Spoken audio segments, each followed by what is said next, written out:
Iran ने पहले ही कहा था कि अगर हमारे खामनाई को टच किया तो आग पूरी दुनिया में फैलेगी। याद है ना ये बयान? पूरी दुनिया में आग फैल गई है। सीधी सीधी खबर बता रहा हूं, अजरबैजान की फौज ईरान के बॉर्डर पर तैनात हो गई है। अजरबैजान और ईरान का बॉर्डर मिलता है। अजरबैजान को भी खतरा है क्योंकि ईरान चला रहा है हवा में तलवार, हवा में जुल्फकार, जिसकी गर्दन सामने आ रही है, उड़ता जा रहा है। तो अब अजरबैजान को डर यह है कि जिस तरह से ईरान बौखलाया है और अली के शेर जिस तरह से हमला कर रहे हैं, ईरान का कोई मिसाइल, ईरान का ड्रोन कहीं हमारा नक्शा ना बिगाड़ दे। तो दोस्तों, डिफेंस सिस्टम, फौज हर तरह से अजरबैजान में बॉर्डर पर ईरान के तैनात हो चुकी है। उधर इराक की सरकार ने कंफर्म किया है कि हमारी पूरी नजर है, कुर्द का कोई लड़ाका, कोई कुर्दिश ईरान में नहीं घुसा है, हम पूरी तरह से तैनात हैं। और यह खबर जो चल रही है यह सरासर गलत है। यह गवर्नमेंट ने कहा है, गवर्नमेंट ने। और जितनी भी दुनिया की गवर्नमेंट है, एक चीज दिमाग में अपने भाई की याद रखना, पूरी दुनिया की गवर्नमेंट पर इजराइल और अमेरिका कब्जा है। इससे पहले के वीडियो और अपडेट में मैंने आपको अमेरिका के विदेश मंत्री का बयान बताया था, सुनाया था। जिस तरह से अमेरिका का नुकसान हुआ, ये अपनी तारीफें अपने मुंह से करने लगे, जिसमें अमेरिका के डिफेंस मिनिस्टर और विदेश मंत्रियों ने कई तरह की बातें की, जिन बातों को ईरान ने पकड़ा और उन्हीं अमेरिकी विदेश मंत्री की बातों से अमेरिका को वॉर क्रिमिनल घोषित कर दिया, साबित कर दिया। कैसे? जैसे ये देखिए, ईरान की गवर्नमेंट ऑफिशियल ने ट्वीट किया, वो वर्ड लिखे कि यूएस सेक्रेटरी ऑफ वॉर ने एक्सेप्ट किया है। जैसे अमेरिका ने कहा, flying over Tehran, flying over Iran, flying over their capital, Iranians looking up, only seeing us, US Israeli air power, death and destruction from the sky all day long। यानी जो Iran पर बयान देते हुए अमेरिकी defence minister ने कहा था, इससे पहले के वीडियो में बयान सुना चुका हूं कि ईरान की ताकत बेकार हो चुकी है, हमारे फाइटर जेट ईरान के तेहरान के ऊपर उड़ रहे हैं, ईरान की राजधानी के ऊपर उड़ रहे हैं, हमने राजधानी पर कब्जा कर लिया है, उसके हवाई स्पेस पर कब्जा कर लिया है, और ईरानी जो ऊपर देख रहे हैं तो ऊपर से सिर्फ मौत गिर रही है, तबाही गिर रही है, और पूरा दिन ये हो रहा है। इसके बाद नीचे की 3 लाइन पर उन्होंने नंगा कर दिया। ईरानी गवर्नमेंट ने कहा कि ये कन्फेशन है कि वॉर क्राइम किया है इंसानियत के खिलाफ, और ये मेंटालिटी सिर्फ नाजी की है। अपने ईगो को सेटिस्फाई करने के लिए इंसानियत का कत्ल कर रहा है अमेरिका। जिस तरह से अमेरिका ने बताया, कबूल किया कि हम आसमान से बमबारी कर रहे हैं, सिर्फ बमबारी कर रहे हैं, और हमने ईरान के एयर स्पेस पर कब्जा कर लिया है और अपनी हवाई ताकत दिखा रहे हैं आम लोगों पर हमला करके। ये कबूलनामा है अमेरिका का कि वो वॉर क्राइम कर रहे हैं। अभी 12 घंटे पहले डोनाल्ड ट्रंप ने कहा था कि ईरान तबाह हो चुका है, ईरान के डिफेंस सिस्टम बेकार हो चुके हैं, वो ड्रोन लॉन्च नहीं कर पा रहा है, वो मिसाइल लॉन्च नहीं कर पा रहा है। ठीक है, बहरीन में, अब तारा सुनिए, बहरीन में अमेरिका का जो मिलिट्री बेस है वो तबाह हुआ है। वहां ईरान का ड्रोन जाकर बूम।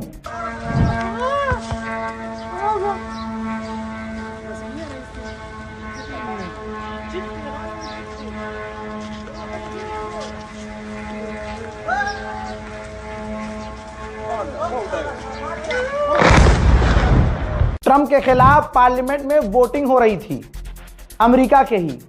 अगर उस वोटिंग में ज्यादा वोट विपक्ष को समझ लीजिए मिलते तो डोनाल्ड ट्रंप पर पाबंदी लगे, अब आप लिमिट में करेंगे। लेकिन यह सब कुछ फेल हुआ। डोनाल्ड ट्रंप के खिलाफ वोटिंग ज्यादा नहीं पड़ी। डोनाल्ड ट्रंप अपनी अमेरिकी पार्लियामेंट में जीत गया। अब अमेरिका पर कोई लिमिट नहीं है, डोनाल्ड ट्रंप जो चाहे कर सकता है। लेकिन मेरे दोस्तों, सच्चाई नहीं छुपती।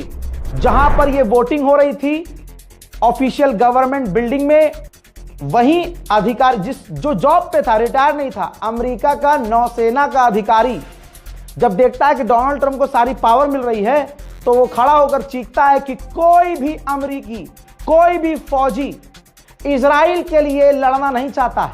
अमेरिका की फौज तुम्हारे लिए, इजराइल के लिए मरना नहीं चाहती है।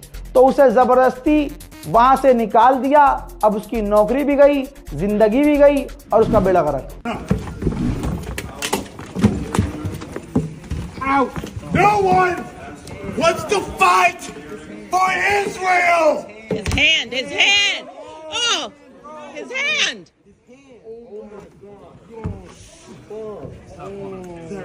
Sir. Let go of your hand. Let go of the door. Let go of the door. The senator broke his hand. A sitting U.S. senator just broke the hand of a Marine. Sir. Control your Senate. Arm stuck in the door. Okay, sir. A U.S. senator just broke the hand of a Marine. Hand stuck. A U.S. senator just broke the hand of a Marine. You're a coward. Punk. What'd you say? Senator? Go fuck yourself. That's why you got kicked out, fat ass. Everybody sit down, please. Sit down, please. Everybody sit down, please. Everybody sit down, please. I'm getting out of here. That's fine. Everybody sit down, please. Is your hand okay? Okay. No, it's not. This is disgusting. Disgusting. Just pull it out. Disgusting. अब Israel के finance minister ने क्या कहा है? Israel accept कर रहा है। ये छप गया, तहलका मच गया है। इजराइल के अखबार में छप गया है कि इजराइल के फाइनेंस मिनिस्टर ने बताया है कि अगर ऐसे ही ईरान ऐसे ही बमबारी करता रहा, हमें पीटता रहा, तो हर हफ्ते इजराइल के $3 बिलियन खर्च होंगे। कितने? $3 बिलियन।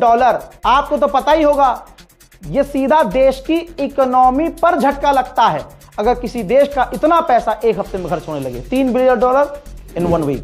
मेरे दोस्तों, ईरान के लिए आने वाले समय में और मुसीबत है। अगले कुछ घंटे बहुत मुश्किल भरे होंगे ईरान के लिए। कैसे? डियागो गार्सिया जो ईरान से करीब पड़ता है, यानी अमेरिका तो बहुत दूर है, ईरान से करीब डियागो गार्सिया जो कि ब्रिटेन का बेस है, अमेरिका ने अलाउ कर दिया है। वहां परमाणु बॉम्बर डियागो गार्सिया पहुंच रहे हैं ताकि वहां से कुछ ही मिनट में उड़ान भर के ईरान पर परमाणु बॉम्बर से बमबारी की जा सके। तो दोस्तों, मुझसे हसद, मौलाना मुझसे हसद मत कीजिए, मेरे अवाम मुझसे हसद मत कीजिए, मेरी जान मुझसे हसद मत कीजिए, दुआ कीजिए। दुआ, ऐसे मौके पर भी आप अगर मुझसे हसद करोगे तो मिलेगा क्या? कौम इसलिए टूट रही है। दुआ कीजिए कौम के लिए। अमेरिका की रिपोर्ट दिखा दूं? एक तो मुझे दिक्कत बहुत हो रही है, अब हर चीज का सबूत देना पड़ रहा है। एक बार आप कमेंट कर दीजिए, रजा भाई आप प्रूफ मत दो, अब बस बोलो, हम मानेंगे, क्योंकि वो 2 दिन बाद प्रूफ हर जगह आ जाते हैं। एक बार आप कमेंट कर दीजिए। आज सारी जनता कमेंट की है, रजा भाई प्रूफ की जरूरत नहीं है। खुदा की कसम, आपको वक्त से 2 दिन आगे रखूंगा मैं, 2 दिन आगे। 2 दिन बाद छपेगी, 2 दिन बाद गोदी मीडिया बताएगा, मैं आपको 2 दिन पहले बता चुका हूं। और इंशाल्लाह आप ही जाके गोदी मीडिया के सेक्शन में कमेंट करेंगे कि देखो ये 2 दिन पहले हुआ था और सुनो 2 दिन बाद ये होगा। लगाओ भैया रिपोर्ट लगाओ। ये देखिए, ये रिपोर्ट पहले ही आ गई थी मेरे पास, लेकिन छपने के लिए इंतजार कर रहा था कहीं तो छपे। ये देखिए, खबर कंफर्म है। अमेरिकी गवर्नमेंट ने खुद कहा है, अमेरिका की गवर्नमेंट ने खुद कहा है, जो डिफेंस से जुड़े हुए ऑफिशियल्स हैं, कि जिस तरह से जंग चल रही है आने वाले समय में, क्योंकि अमेरिका के एयर डिफेंस सिस्टम के रॉकेट्स तेजी से खत्म हो रहे हैं, इतनी जल्दी मैन्युफैक्चरिंग नहीं है जितनी जल्दी रॉकेट्स खत्म हो रहे हैं। ठीक, तो हम मुसीबत में हैं। अमेरिका को आने वाले कुछ दिनों में यह सोचना पड़ेगा कि हमें ईरान के कौन से हमले रोकने हैं।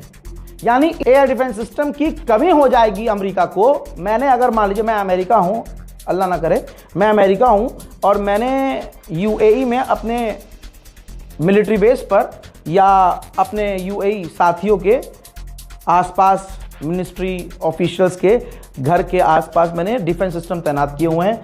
अब इस वक्त मैं सबको बचा रहा हूं। वहाँ हमला हो रहा है तो वहाँ से भी रॉकेट निकल रहे हैं। मेरे अमेरिका के जो वहाँ कतर में, बहरैन में मिलिट्री बेस है, वहाँ हमला हो रहा है तो वहाँ से भी रॉकेट निकल रहे हैं उसको रोकने के लिए। तो आने वाला टाइम में इतना बुरा होने वाला है कि अब फिर बाद में मुझे सोचना पड़ेगा कि चलो यार, अरब में गिर रही है ना, गिरने दो, अरब के प्रधानमंत्री घर के पास गिर रही है, रॉकेट गिरने दो, बस मुझे यहाँ मेरे मिलिट्री बेस पर लगाना है। भाई यहाँ लगा दो एयर डिफेंस सिस्टम, बहुत कम है भाई हमारे पास, यहाँ लगाओ, यहाँ लगाओ। और सुनो, ईरान की मिसाइल अगर गिर रही है फलानी जगह तो वहाँ गिरने दो, यहाँ नहीं गिरनी चाहिए, तो यहाँ लगा दो एयर डिफेंस सिस्टम। ये एक्ट मैंने इसलिए करके बताया क्योंकि मुझे पता है कि गांव में भी लोग मुझे देख रहे हैं। तमाम गांव वालों को भी मैं शुक्रिया अदा करना चाहूँगा कि आप लोग मुझ पर भरोसा कर रहे हैं। दुआओं में याद रखिएगा। फिलहाल के अपडेट में इतना ही, लौट के आ रहा हूँ और भी बड़ी जानकारियों के साथ। और हाँ, मैं सच में नामजारी करूँगा तस्वीर के साथ। जय हिंद।